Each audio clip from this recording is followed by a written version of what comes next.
Okay, so welcome back to Vocabulary Lesson 1 in Module 1, Unit 1. And next we'll be taking a look at some of the principles that guide our selection of words to teach. So in this activity, we're going to drag and drop the reasons, basically, behind what we do. So Wow. first one to you. Oh, thank you. Teach the most common words first. That sounds like it's the usefulness, eh, of, is it the most common words? Is it the frequency or the usefulness? Excuse me.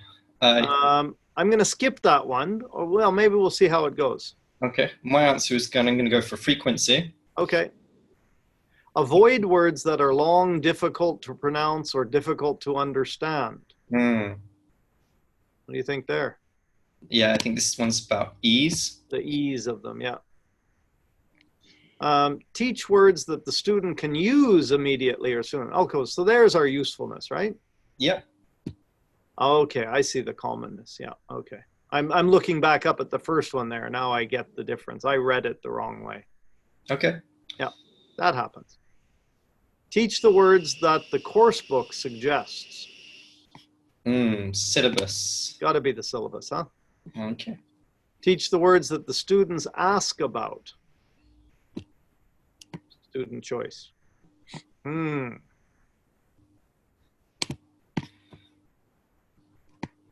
So view the questions. Hey, we got all the answers. All right. Any of those bring up any thoughts? Yeah, what do you do with your own teaching? Yeah, that's a good question. These days, like today, for instance, I had a third year class and they've just come back from studying abroad. And you'll notice that whenever I begin any discussion, I always talk about the level and the context. Yes. Because everything changes based on the level or the context of your students. So these students are all, 600, 700 or more on the TOEIC, for example, maybe about a B2 level, B1, B2 level range. And recently I'm using materials. For example, today was a class about women in leadership. And so there were lots and lots of vocabulary that were difficult. And I didn't pre-teach them, but I kind of dealt with them. I highlighted ones that were coming up, and I have a pretty good sense of what they're not going to know. So I'll ask them, read paragraph 1, highlight the words you don't know, try to pick out the meaning. So I guess that's kind of a student choice. And then if they don't ask the word, then I'll say, what does this mean, ladies? And they'll either know it or they won't know it. Yeah, for me, I mostly focus on teaching words that the students ask about, which is often words that they don't know. But I will then try to guide them towards appreciating whether or not they need to know that word and spend time to learn it. Oh, that's a good point. Helping students to know, for example, in certain dictionaries, usually learner dictionaries, they will mark how frequent the word is, whether they're the top 1,000 or 2,000 word level, and teach them how to make good choices about their own vocabulary learning.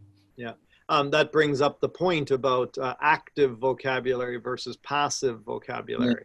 That's something else that I normally, I haven't quite figured it out yet, but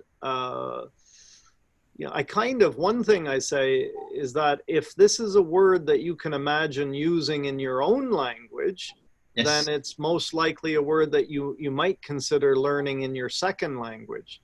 So when I'm going through, and we have lots of sets of TOEIC words, and a lot of them are passive, that they need to be familiar with the nuance of the word, even if not the exact meaning sometimes. Is it a positive word? Is it a negative word? Things like that, at the very least, level of knowledge.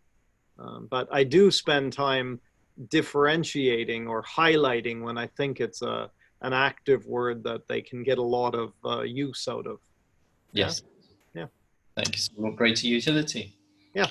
Alrighty. And let's wrap up this activity 3. See ya. All right. Thank you. Bye.